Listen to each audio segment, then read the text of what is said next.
to play the shitty games that suck ass. He'd rather have a buffalo take a diarrhea dump in his ear. He'd rather eat the rotten asshole of a roadkill skunk and down it with beer. He's the angriest gamer you've ever heard. He's the angry Nintendo nerd. He's the angry Atari Sega nerd. He's the angry video game nerd. It's the mid-90s. Super Nintendo and Sega Genesis were the two big competitors. The 16-bit era was coming to an end, while the next generation consoles were on their way. The Sega Saturn, the PlayStation, and the Nintendo 64 were ready to hit the scene. The graphics were getting better, and video game companies were racing their technology to a never-ending finish line. During the ongoing delay of the Nintendo 64, Nintendo announced a new product to fill the time and continue their successful line of portable game systems, beginning with the Game & Watch games and the Game Boy. The product, originally dubbed VR32, would become known as the Virtual Boy. It made use of 3D technology where each eye would see two separate screens and create the illusion of three-dimensional depth. Virtual reality seemed like the way of the future. Just the idea of feeling like you were in the game was an awesome concept, but instead, it turned out to be the grand motherlode of shit. The first problem was that it was marketed as a portable system. Yeah, portable. My ass is portable. You could barely find a comfortable way to play this big red ugly piece of shit at home, let alone bring it somewhere. Like you couldn't play it in a car or something like that. And come to think of it, you wouldn't want to play this thing in public anyway. You'd look like an asshole.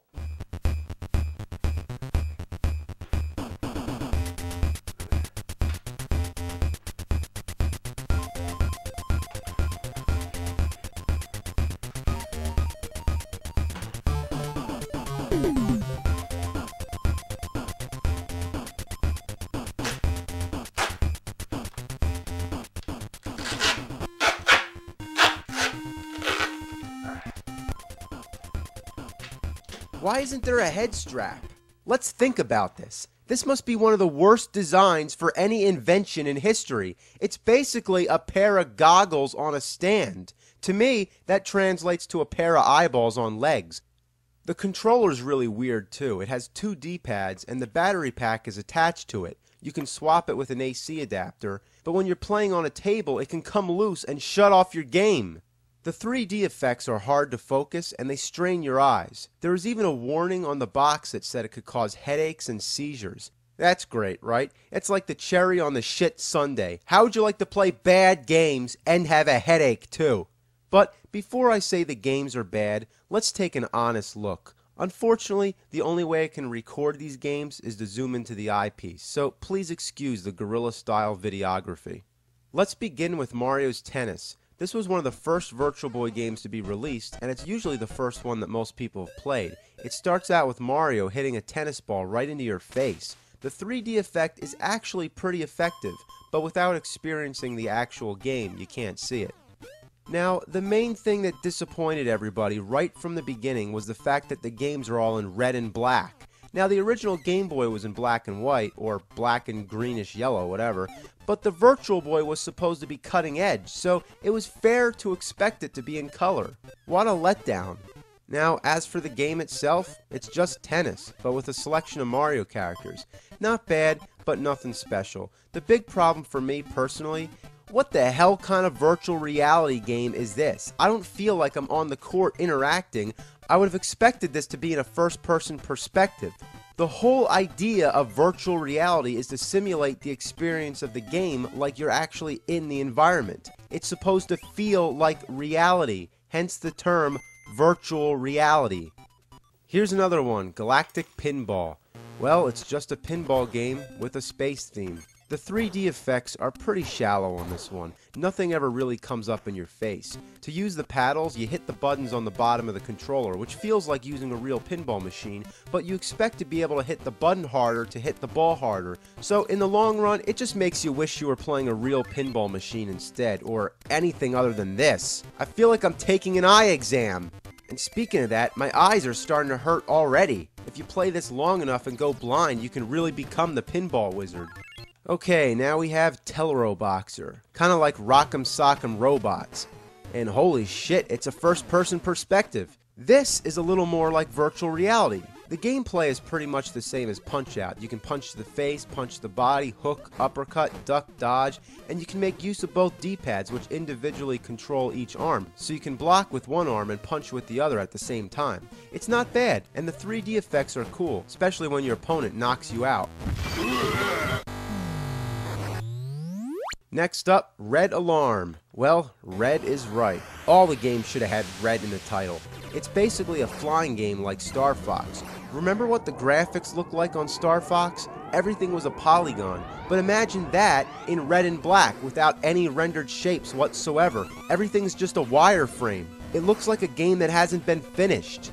Worst of all, it's disorienting. If only there was some kind of texture, you'd be able to see where the boundaries are. But without it, you're just flying around with a bunch of lines. Often I think I'm flying into an opening, but then I just find I'm butting against the wall. Look at this. Where am I supposed to go?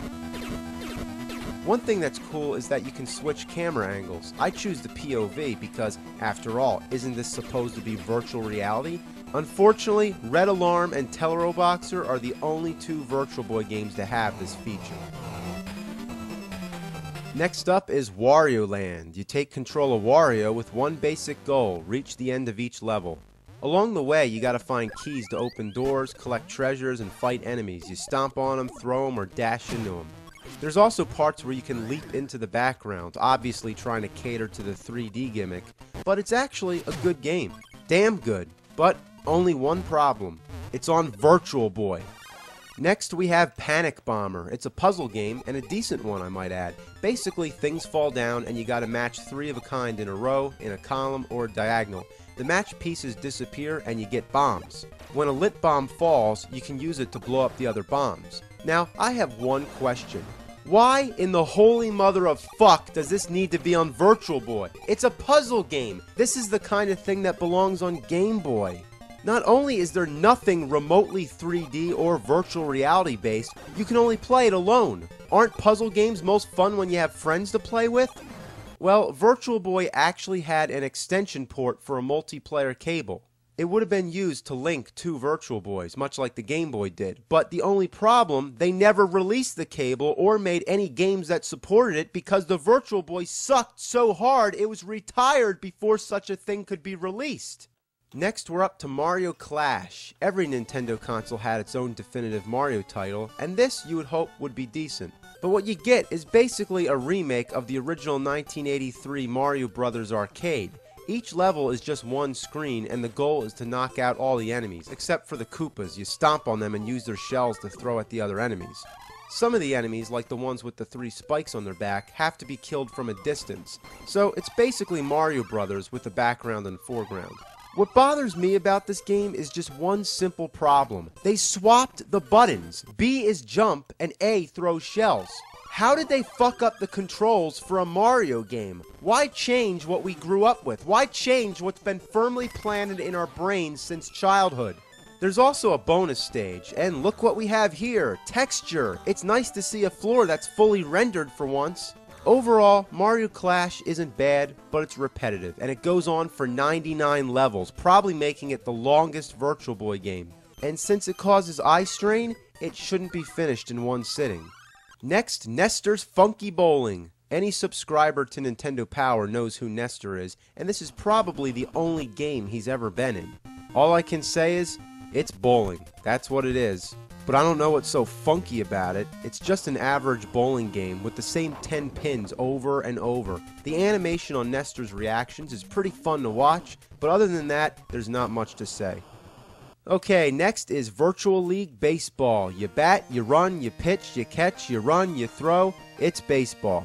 The music is pretty cool, and you get a nice 3D effect when it shows the field. Kind of like you're sitting in the seats, almost like a virtual reality feel. When it comes to batting, the hit detection is kind of awkward, and when you're in the outfield, it's like you need a microscope to see the players.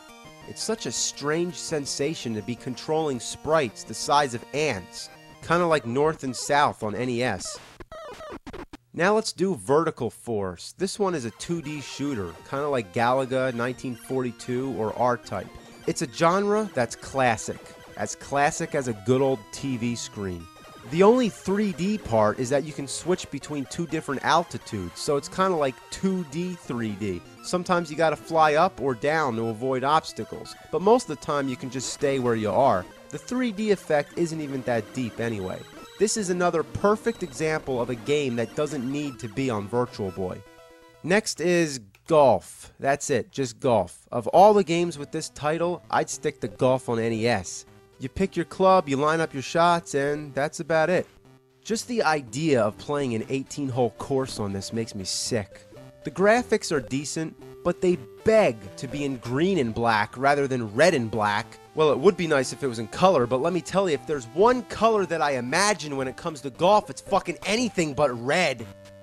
Next we have 3D Tetris. Now, anyone who's familiar with Tetris will immediately understand the concept. Blocks fall down and you have to put them together without leaving gaps. Anytime you fill a whole row, they disappear, and the only difference is that it's in 3D, but that means it moves along a lot slower because there's a lot more space to fill. The A and B buttons turn the blocks around in the second dimension, while the right D-pad flips them in the third dimension. The left D-pad moves the pieces around to where you want to drop them, and it works quite well. 3D Tetris and Teleroboxer are the only two Virtual Boy games that use both D-pads to do something different. Until the blocks drop down, they're transparent and they have little shadows to help you tell where they're going to land. Also, the layout keeps moving, so they basically tried everything they could so that you won't get confused, but still, it's a little hard to tell what you're doing. The 3D aspect isn't even very unique. They could have made a game like this on just about any other console at the time.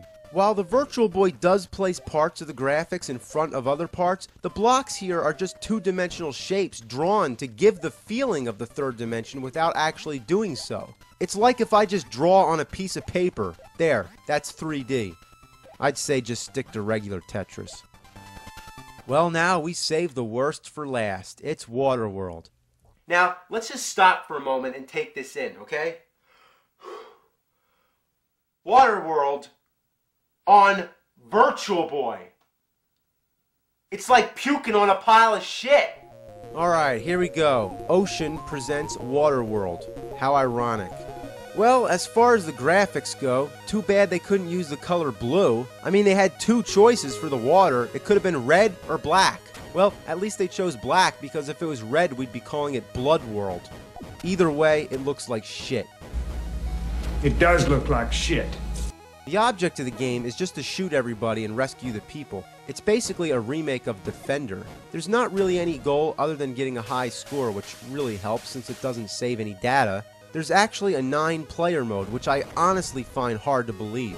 Could you imagine passing the Virtual Boy around a room to 8 other people? I'd rather drink Kevin Costner's recycled piss water. Waterworld is the only movie-based game on Virtual Boy, and doesn't it seem like a match made in heaven? It's a perfect analogy. An over-budget, overhyped movie turned into a game on a gimmicky, overpriced anal atom bomb of a console exploding with diarrhea. Well, that's it. The Virtual Boy was such a flop, it died in less than a year. Yeah, and I didn't pick these games. This is all of them. I just reviewed every Virtual Boy game to be released in North America. That's right, I am holding the entire library of games for this piece of shit in my one hand, with the exception of Jack Brothers, which is rare, expensive, and probably not worth jack shit. Now, to be fair, most of the games are okay, but they're the same kind of games you might as well be playing on a regular TV screen. I mean, they tried to take advantage of some 3D elements, but this wasn't called 3D Boy. It was called Virtual Boy. Now, they didn't even attempt a virtual reality concept. What it needed was some first-person shooter games, like Doom. That would have been awesome. Now, it's been about 10 years. The technology's gotten better, but nobody really gives a shit about virtual reality anymore. And maybe that's for the best.